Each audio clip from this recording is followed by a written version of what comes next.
Hello friends, welcome to happiness mantra by Chetan. एक बार की बात है, एक बहुत ही धनवान व्यक्ति अपनी गाड़ी में बैठ के अपने बंगले की तरफ जा रहा होता है। जैसे ही वो मेन गेट की तरफ एंट्री लेने वाला होता है तो वो देखता है कि साइड में एक भिखारी बैठा है पेड़ के पास और उसके शरीर पे सिर्फ एक पतली सी चादर है। बहुत ही ठंड का मौसम है, ठंड से ठिठुर रहा है वो। उसको बहुत दया आती है उस पे। वो ड्राइवर को बोलता है कि गाड़ी रोको। ड्राइवर गाड़ी रोकता है और वो उस भिखारी के पास जाता है और उस भिखारी को कहता है कि इस ठंड में एक पतली सी चादर से कैसे बच पाओगे तुम इस ठंड से। चिंता मत करो, मैं अभी घर में जाता हूँ और तुम्हारे लिए कुछ गर्म कपड़े और कंबल भेजता हूँ। ये कह के वो गाड़ी में बैठ के घर की तरफ चल देता है। जैसे ही वो घर में एंटर करता है उसके ऑफिस के कुछ इंपॉर्टेंट कॉल्स आने लगते हैं। वो मीटिंग में बिजी हो जाता है। जैसे ही उससे फ्री होता है तो फैमिली, बच्चे, फिर रात का डिनर, एक के बाद एक किसी ना किसी काम में वो बिजी हो जाता है और ये भूल ही जाता है कि वो उस भिखारी से क्या वादा करके आया था। उसके माइंड से बिल्कुल स्किप हो जाता है कि मैं उसे ये कह के आया था कि तेरे लिए गर्म कपड़े भेज रहा हूँ और कंबल भेज रहा हूँ, और वो रात को आराम से सो जाता है। सुबह उठता है, वो अपने बेडरूम में विंडो के पास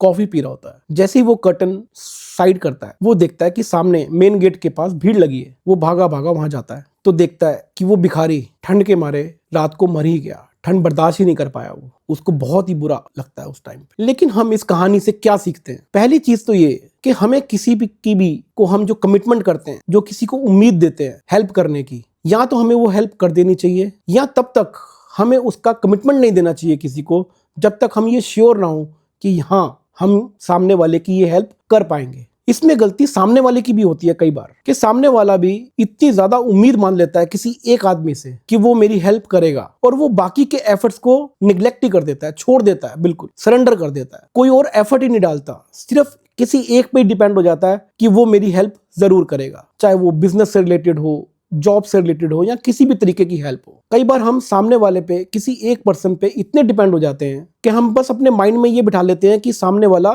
मेरी हेल्प करेगा तो ही मेरी हेल्प हो पाएगी। हम अपनी उस हालात को सुधारने के लिए कोई और एफर्ट डालना ही नहीं चाहते और सिर्फ सामने वाले को ही ब्लेम करने लगते हैं कि वो मेरी हेल्प नहीं कर रहा। लेकिन हमारे को कभी भी लाइफ में ये अप्रोच नहीं रखनी चाहिए। अगर आपको कभी ये लग रहा है कि मैंने किसी से मदद मांगी, एक बार बोला, दो बार बोला, लेकिन सामने से वो मदद नहीं मिल रही, तो लिव इट, छोड़ दो। कोई और अल्टरनेटिव सोचो, अपने लिए कोई और एफर्ट डालो। किसी एक पे डिपेंड मत रहो हमेशा कि एक सामने वाला ही मेरी हेल्प करेगा तो ही मेरे हालात सुधरेंगे, मेरी सिचुएशन सुधरेगी। अपने आप को इतना कैपेबल बनाओ कि आप अपने लिए कुछ और रास्ता ढूंढ पाओ। कभी भी किसी पे इतना डिपेंड मत हो जाओ कि वो नहीं है तो मेरी जिंदगी में कुछ भी नहीं है या कुछ नहीं हो सकता। ये बहुत ही गलत अप्रोच है। अगर आप इस बात से एग्री करते हो तो प्लीज लाइक करिए, कमेंट करिए और चैनल को सब्सक्राइब जरूर करिए। Thank you.